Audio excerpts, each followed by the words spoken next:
Hello, everyone. Thank you for joining us today. My name is Ben. I'm the first generation nurse, and I have a special guest today that will tell us about their unique healthcare experience. Today, I will be interviewing George. He is in a unique healthcare field, and he's going to share his experience with us today. Okay, George, go ahead. Tell us a little bit about yourself and your experience and how you found out about your current role. All right, so I'm George. I am 27 years old, and I am a certified radiologic technologist. I worked as a transporter at my local hospital for about 2 years, and then I transferred into the radiology department as a tech assistant or tech aide. That position requires no specific certifications. It's just on-the-job training. They typically choose people who are already in X-ray school, but there was a need for more assistance right before COVID, and even so during COVID. So I did that tech assistant job for about 4 years, and in that time frame, I ended up going to X-ray school. Finished that, and now as of May of this year, I am a registered X-ray technologist. That's awesome, George. Congratulations. Thank you. So tell us a little bit more about the education. You said you needed to go to X-ray school. So what does that consist of? So X-ray school at typically any community based college is 2 years. Okay. Now I applied to my community college for like more than once, and it's very competitive. They tend to use like a points-based system with the application, and you're competing with a lot of individuals, community-based, depending on also how big the population is around where you live at. So I ended up going private institution. So I went to a private college that was only 16 months versus 2 years. And my colleague at the time, when I was working at the hospital as a tech assistant, they told me that X-ray school was very challenging, and if you're going to do it in less than 2 years, it's probably going to be a lot more challenging. And that it was exactly what happened. But since I was already working as an assistant, I had my coworkers to really help me out through school and all of that. So X-ray school for me was 16 months. That consisted of Monday through Friday, didactic on-campus education, and then we would go out during clinical, just like any other medical program or academy. We do on-base, on-campus education, and then we go out for a couple weeks to maybe 2 months as well for clinical experience as well. So where I went to school was we did a month, a class for each month. So the classes were 1 month long. And then our clinical time was 2 months long. So I would go to clinical Monday through Friday for 2 months straight. And then after that, I would go back on campus to start my next little class there. Wow, that sounds intense. Yeah, it was fun though. That's good. So what about Radiologic Technologist do you think sets it apart from other healthcare professions? So radiology is a very specific education or job in itself. We don't really get a sense of like a broad education. It's very honed in on a specific skill set. So a lot of people would say that we are like the first eyes and ears of what's going on with the patient clinical wise, because when we scan them in a CT or an MRI or even as simple as an X-ray, we are able to see exactly what could possibly be wrong with them, and we are trained over with experience and even a little bit in school of how to proceed with knowing a particular pathology or something wrong with the patient that needs urgent attention. So we're the first people to kind of like get the ball rolling and call their nurse or call their physician assigned to them and tell them, hey, listen, I think that this is very urgent. We can put it in stat. A radiologist will interpret the image or the scan, and we'll start the ball rolling on the measures that need to be taken for the patient. That's awesome. That's crazy, but that's really awesome.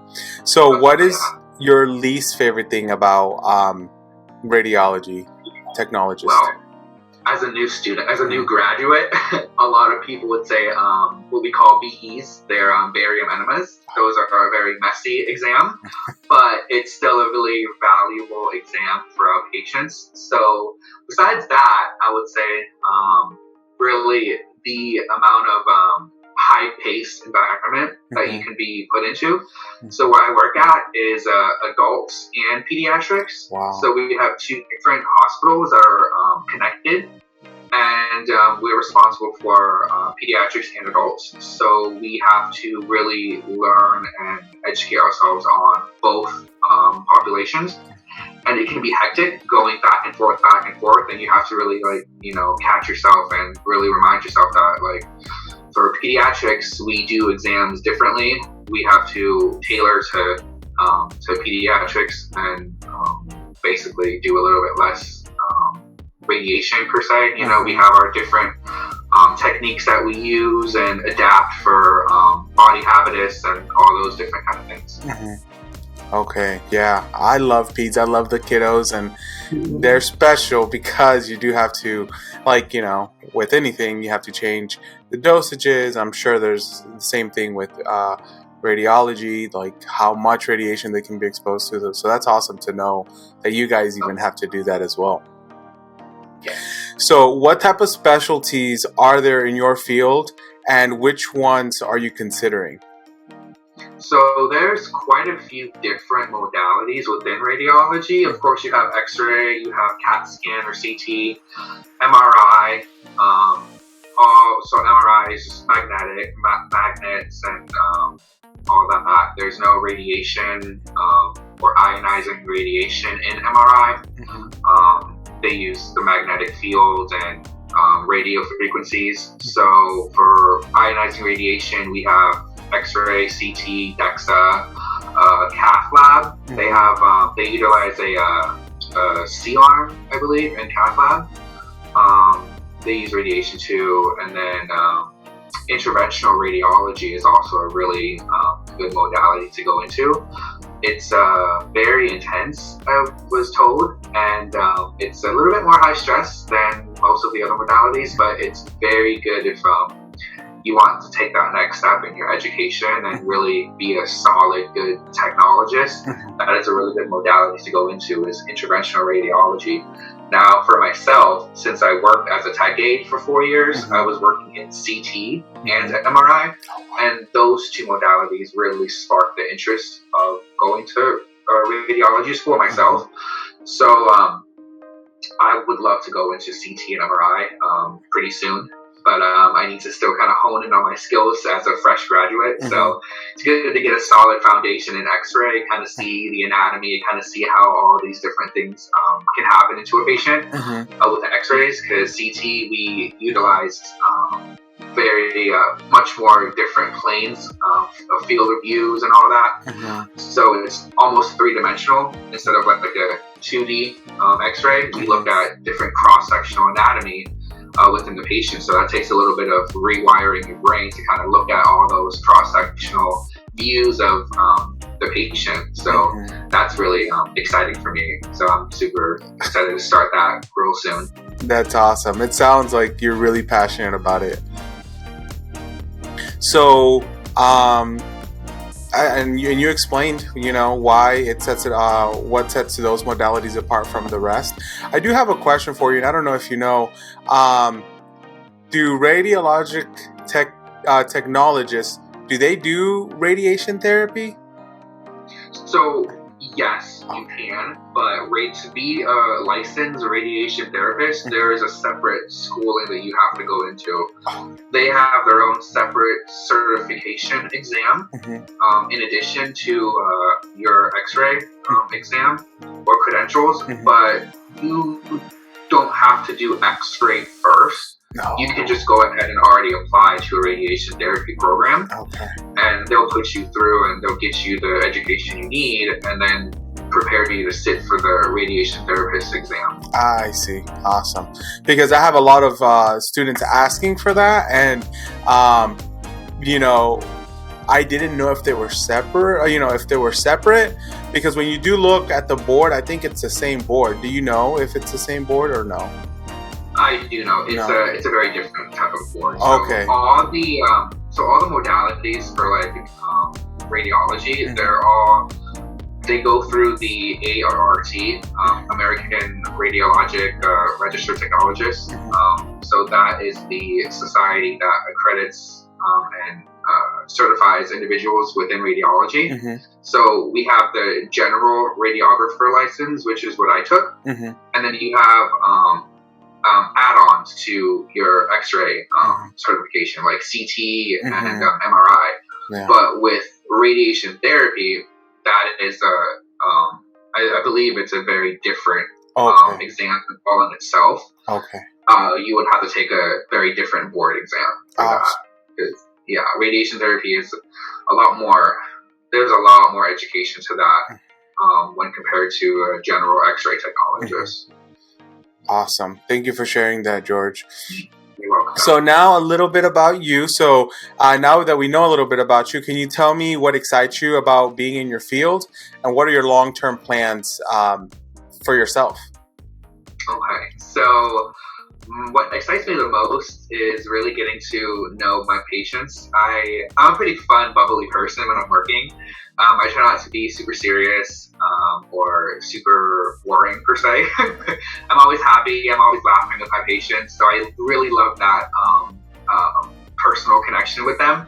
That's what excites me to go to work every day. I could have a really busy, stressful day, but as long as I'm around people and I'm around patients, my happiness does not come down. That doesn't bother me at all. So that I really like. I like that personal connection with patients. I like seeing them progress and be able to be discharged and healthier than they came in. So I love that. Also, the technology that we use is really it's exciting. There's always something new to learn every day, and with technology, there's always going to be a new X-ray machine, a new X-ray portable, new stuff to learn. Even like the system itself, like how we utilize like PACS and our imaging and stuff like that. It's really cool to always know there's always something new to learn. So if you ever feel like you're complacent or you're getting too comfortable, simply just go in there and see what's new with radiology. And there's always some new article being written up from physicians and radiologists, and it's really interesting to kind of educate yourself on the new stuff that we can learn. And what I really want to aim for is to get my CT license, hopefully MRI as well. And then once I really hone in on my skills with each of those different modalities, I'll be dual certified in different modalities and go ahead and be a travel technologist, just like a travel nurse, because we have the same traveling capabilities as nurses do.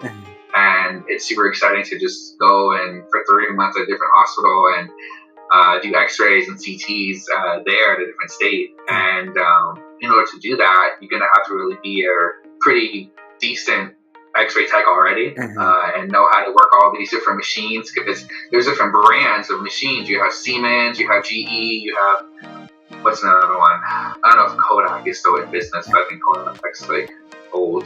Toshiba, maybe? I'm not really sure. I just know the two main ones, Siemens and GE, or General Electric. They both make X-ray and CT and MRI machines. So to be a travel tech, you're going to have to pretty much know how to work those different systems as well. And it comes, you're trained when you first go in at a different hospital or a different clinic, but it's pretty intimidating at first, but it's the reward and the accomplishment, the self-accomplishment, I think outweighs the stress of like the unknown, you know?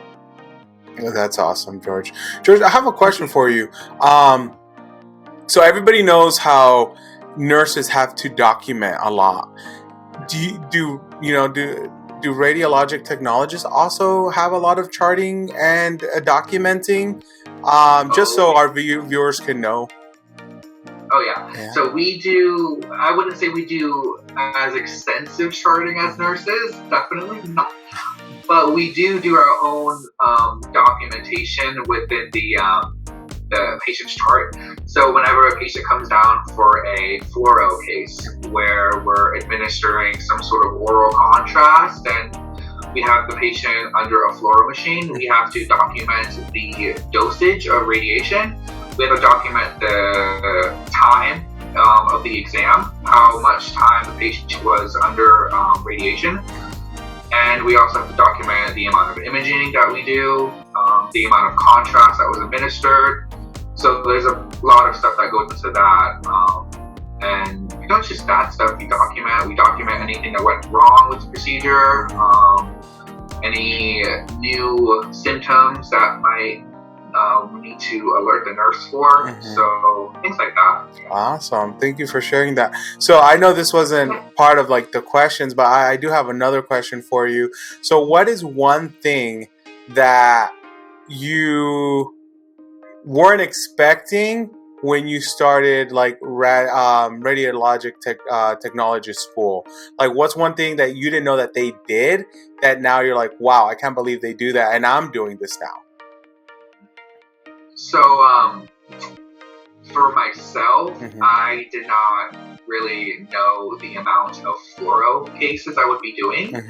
I really thought that an X-ray technologist would just do, X-rays and go to the OR and operate the CR machine a lot. But working at a hospital, we do a lot of fluoro, and that is a lot more of a longer process than just shooting a quick X-ray of the chest or extremities in the emergency room or in our department. Fluoro cases involve me, an X-ray technologist. We usually have another coworker who's also another X-ray tech help us during the fluoro case. We have the radiologists come in and do their part as well. And some of the fluoro cases, we also need a radiology nurse. So we have nurses that work strictly in radiology. They are educated on most of our exams that we do. They are the nursing aspect of each radiology case. So they're in there a lot of times with us too in fluoro cases. So we do a lot of fluoro cases, and I wasn't expecting to do so many through that, because a lot of times we have to be sterile for some of those. We have to maintain a sterile field. We have to do a lot more patient care than just like a regular X-ray. So that takes a lot more practice, a lot more education. Make sure you keep up with your education on that. Different protocols that we have to keep reminding ourselves of as well. So I like it. It's fun, but not expected. Perfect. All right, George, for our last question, what changes do you hope to make in the world of healthcare, and what role do you think you might play within those changes? I consider myself a really empathic person, so I tend to vibe with a lot of different people, and I can sense, really quickly that maybe this patient is having a really bad day, and I try to be very empathic with them. I wouldn't consider myself a really emotional person, but I really like to keep that good patient morale going, the good patient care skills going, and I just really would love to keep on being, a happy person and being a person that patients can really trust and be comfortable with talking to. And as for like the different general like special populations that we run into all the time with hospital care and healthcare in itself. There's a lot of new education that's going along with the LGBTQ community as well. There's little education on giving quality patient care to members of the LGBT community that may not identify as their assigned gender, and a lot of times their members of that community feel very nervous coming into the healthcare and being misgendered or getting care that may not align with what they believe in. So myself, being a member of the LGBT community, I really want to educate my fellow coworkers and other patients about that particular subject in healthcare. I really do believe that it needs to be addressed and further educated on as well, because they are a part of our community and they deserve the same level of patient care that we give everybody else as well.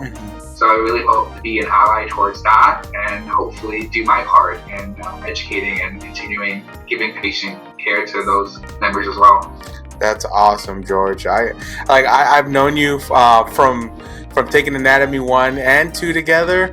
So I've always seen that compassionate side of you, and I know that your patients, both little kids to the elderly, are really going to enjoy you, and you're advocating for a group, like you said, that doesn't get represented often and maybe is not getting the quality of care that they deserve. Yeah, that's awesome. Thank you. Well, George, thank you so much for your time today. It was awesome catching up with you and just discussing your role. I really didn't know anything about Radiologic Technologist, but now I know more. I see how impactful you are, and even within your role, like you're advocating, which is awesome, and I think that's what healthcare needs. Thank you. Thank you so much, Ben. It was a pleasure talking to you. Awesome. Thank you, George. All right.